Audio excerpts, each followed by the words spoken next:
हे everyone है very welcome in our YouTube channel social classes 9 to 12 जहाँ पे मिलते हैं आपको क्लास 9 से लेकर क्लास 12 तक बेस्ट क्वालिटी एजुकेशन।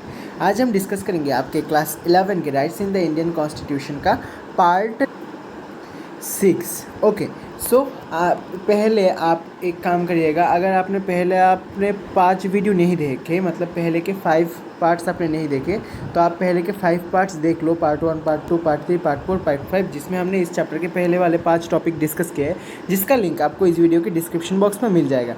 सो चलिए शुरू करते हैं बिना किसी देरी के। देखिए, जैसे कि पता है आपको कि हमने right to equality, right against exploitation, okay, right to freedom of religion, right to freedom, okay, ये सब कुछ हमने डिस्कस कर लिया था। ओके एंड आज हम डिस्कस करेंगे cultural and educational rights. Okay and इसके साथ हम राइट टू कॉन्स्टिट्यूशनल रेमेडीज़ भी आज ही डिस्कस करेंगे। सो बहुत मज़ा आएगा, क्लास आपका बहुत अच्छा होगा। सो बिना किसी देरी के क्लास शुरू करते हैं एंड बहुत मज़ा करेंगे आज। ओके सो चलो, पहले समझना पड़ेगा कि कल्चरल एंड एजुकेशनल राइट्स में हमको कौन सा राइट्स मिलता है और ये आर्टिकल कौन से हमें है।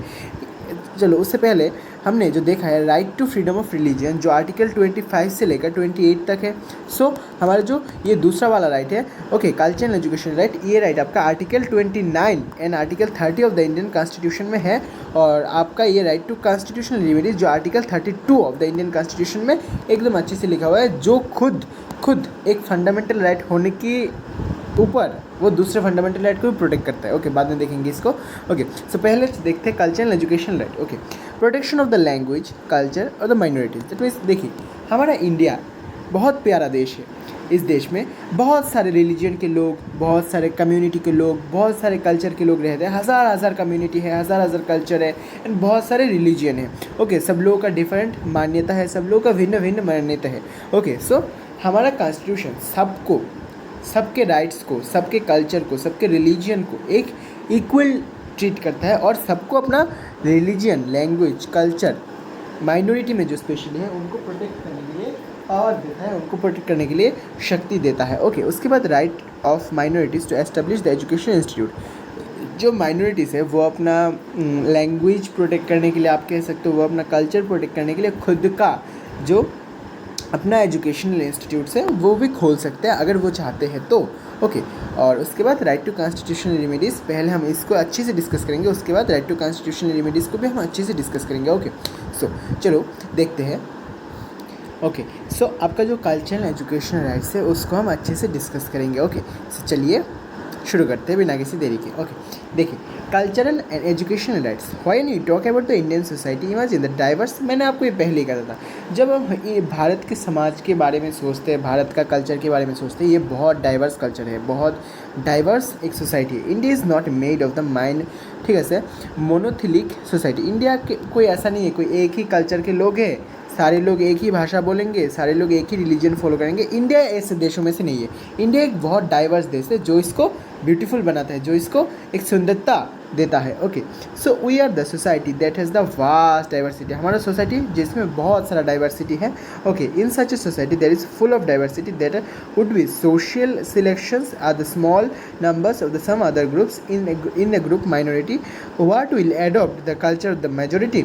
सो हमारे ये देश में ऐसे बहुत सारे कम्युनिटी है, ऐसे बहुत सारे कम्युनिटी जो 100 लोग होते हैं, फॉर एग्जाम्पल एक 100 लोग, उनका एक डिफरेंट कम्युनिटी है, 200 लोगों का भी कम्युनिटी हो सकता है, 50 लोगों का भी एक कम्युनिटी हो सकता है, ऐसा हो भी सकता है। ओके सो इसमें हमको क्या करना चाहिए, इसमें क्या होता है। सो अभी ये क्वेश्चन कर रहा है क्या होगा कि उन लोगों को क्या, जो मेजोरिटी, वहाँ के जो मेजोरिटी लोग हैं, वहाँ के जो 20,000 लोग हैं, उनका रिलीजन फॉलो करना पड़ेगा, उनका कास्ट फॉलो करना पड़ेगा? नहीं, आंसर है नहीं। वो जो रिलीजन फॉलो करना चाहे, वो जो कास्ट फॉलो करना चाहे, वो जो कम्युनिटी का जो खुद का कल्चर है वो कल्चर फॉलो करना चाहे वो कर सकते हैं, उनको फुल स्वाधीनता है, उनको फुल अधिकार दिया जाता है, वो जो करना चाहे वो कर सकते हैं। Our constitution believe that diversity is strength. मैंने पहले ही बोला था, हमारा जो देश, हमारा जो संविधान, वो क्या मानता है कि भिन्नता, जो डाइवर्सिटी है वो स्ट्रेंथ है, वो पावर है, वो शक्ति है। Okay therefore one of the fundamental right of the minorities to maintain their culture. Okay जो माइनॉरिटीज़ अगर चाहते हैं तो वो अपना कल्चर मेंटेन करने के लिए वो कर सकते हैं, प्रचार वचार कर सकते हैं। This minority status is dependently only okay on the upon religion. वो रिलीजन की बात में भी ऐसे ही होता है कि आप अगर चाहे तो आपका रिलीजन आप फॉलो कर सकते हो और आपको कोई ऐसे प्रेशराइज नहीं करेगा, आपको कोई डिस्टर्ब नहीं करेगा। Okay, so linguistic and the cultural minorities are also included in this provision. Okay, आप लैंग्वेज ले लो, आप कल्चर ले लो, आप रिलीजन ले लो, सब कुछ माइनॉरिटी मतलब सब एक। ओके, सो इनको सबको कुछ स्पेशल रिजर्वेशन दिया जाता है।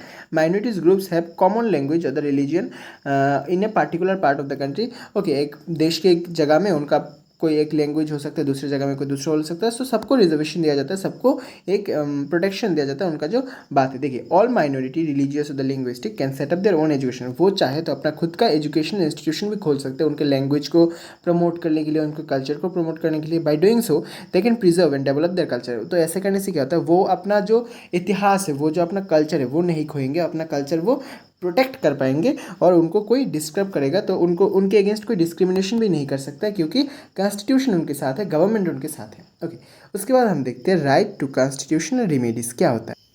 देखिए, generally right to constitutional remedies क्या होता है। राइट टू कॉन्स्टिट्यूशनल रेमेडीज़, आपको, मैं सीधा भाषा में बात कर रहा हूँ, ये राइट आपको क्या करता है, ये खुद एक फंडामेंटल राइट है एंड दूसरे राइट्स को भी प्रोटेक्ट करता है। मतलब इस राइट को यूज़ करके आप बाकी आपने सारे जो फंडामेंटल राइट्स है उसको प्रोटेक्ट कर सकते हैं। आप बोलेंगे ऐसा कैसे होता है भाई, चलो डिस्कस करते हैं। वन वर्ल्ड, ठीक है, one world agree that our constitution contains a very impressive list of fundamentals but merely written down the list of the rights is not enough. अच्छा, अगर हम मान लेते हैं कि हमारे कॉन्स्टिट्यूशन में से मान लेते हैं क्या है भाई, हमारे कॉन्स्टिट्यूशन में बहुत सुंदर सुंदर फंडामेंटल राइट दिया गया है और हम उनको लिख के वहाँ पे दिल्ली में रख देंगे, तो क्या ये इम्प्लीमेंट करना भी ज़रूरी है, या लिख के रख देंगे तो भी होगा। देखिए, आप भी आपकी पढ़ाई में बहुत गोल बनाते हैं, प्लानिंग बनाते हैं, बट लिख के रखने से नहीं होता है, इम्प्लीमेंटेशन करना पड़ता है। अगर हमने कॉन्स्टिट्यूशन बुक बनाया और दिल्ली में रख दिया, तो क्या ये अरुणाचल प्रदेश, कर्नाटका, कश्मीर वहाँ पे इम्प्लीमेंटेशन होगा? इम्प्लीमेंटेशन इंपॉर्टेंट है। सो यही कहता है कि हमारा जो राइट टू कॉन्स्टिट्यूशन रेमेडीज है, उनको doctor B are Ambedkar ji जो है, जिन्होंने कॉन्स्टिट्यूशन में ड्राफ्टिंग कमेटी के हेड थे, बहुत इंपॉर्टेंट रोल प्ले किया है। उसको उन्होंने क्या कहा, heart and soul of the constitution. मतलब ये जो राइट है, ये राइट क्या करता है, बाकी सारे राइट को प्रोटेक्ट करता है। ओके, सो इस राइट्स के अंदर क्या होता है, सुप्रीम कोर्ट, अगर फॉर एग्जांपल आपका कोई प्रॉब्लम होता है, ओके, आप कोर्ट में जाते हैं, सुप्रीम कोर्ट 5 रिट्स इशू कर सकते हैं, writs, WRITS, writs, 5 writs issue कर सकते हैं, जिसके मदद से आप अपने प्रॉब्लम से निकल सकते हो। वो 5 रिट्स क्या है, चलो देखते हैं। एक है हबीस कॉर्पस, एक है मैंडेमस, एक है प्रोहिबिटेशन, एक है क्वो वारंटो, एक है सर्शिडियो। ये सारे हम बहुत अच्छे से समझेंगे, ये बहुत इंपॉर्टेंट है, ध्यान से समझना। ओके, सो पहला जो है अपना हबीस कॉर्पस। हबीस कॉर्पस क्या होता है? A writ of habeas corpus means that the court orders that the arrested person should be presented before it. It can also order that set free an arrested person if the manner of the grounds of the arrest not lawful or satisfactory। समझिए, हबीस corpus कहता है, अगर आपने किसी person को arrest कर लिया, अगर आपने किसी पर्सन को ऐसी स्पॉट से अरेस्ट कर लिया, आपको लगता है कि वो गुनहगार है, उसने गुनाह किया है, ओके, बट उसको भी उसका बोलने का मौका देना चाहिए। और ऐसा शो होता है कोर्ट में, ऐसा प्रूव होता है कि उसने कोई दोष नहीं किया है, तो उसको बरा किया जाएगा, मतलब उसको छोड़ दिया जाएगा, उसको अरेस्ट नहीं किया जाएगा, उसको रखा नहीं जाएगा जेल में। ओके, सो हबीस कॉर्पस की मदद से आप और आपके रिलेटिव भी ये फाइल कर सकते कि मैं तो निर्दोष हूँ। तो ये निर्दोष लोगों के लिए है, जो कोई मतलब गलती नहीं करते, बाय मिसअंडरस्टैंडिंग पुलिस उनको पकड़ लेता है। जैसे देखिए, मैं एक एग्जांपल देता हूँ। फॉर एग्जांपल, कहीं पे आग लग गया, ओके, सो आप उस वहाँ पे थे, तो ऐसा थोड़ी ना होता है कि आप आग लगा देंगे। सो पुलिस ने आपको अरेस्ट कर लिया क्योंकि उनको लगता है कि आपने आग लगाया। सो ऐसा करके तो आपका कोई रीज़न नहीं है।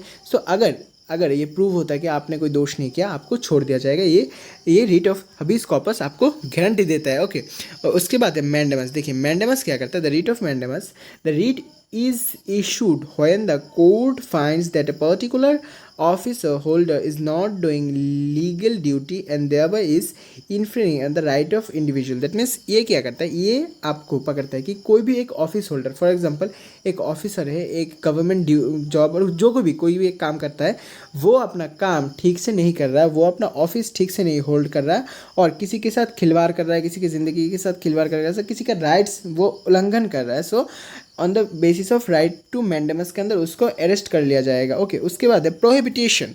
The writ is issued by the high court, okay, high court और the supreme court with the lower court has been considered as a going beyond is jurisdiction. Okay, so ऐसे हो जाता है कि कभी कभी जो हमारा केस चल रहा होता है, वहाँ पे क्या होता है, जो वो हमारा जो राइट रीट ऑफ प्रोहिबिटेशन में को लेते हुए हमारा जो हायर कोर्ट होता है, जैसे कि हाई कोर्ट लो कोर्ट को, मतलब जो डिस्ट्रिक्ट कोर्ट को और सुप्रीम कोर्ट हाई कोर्ट को ऑर्डर दे सकता है कि ये केस हमको पास कर दो, इसका भी तुम्हें सॉल्यूशन करने की कोई ज़रूरत नहीं है, हमको पास कर दो, हम इसका सॉल्यूशन निकालेंगे।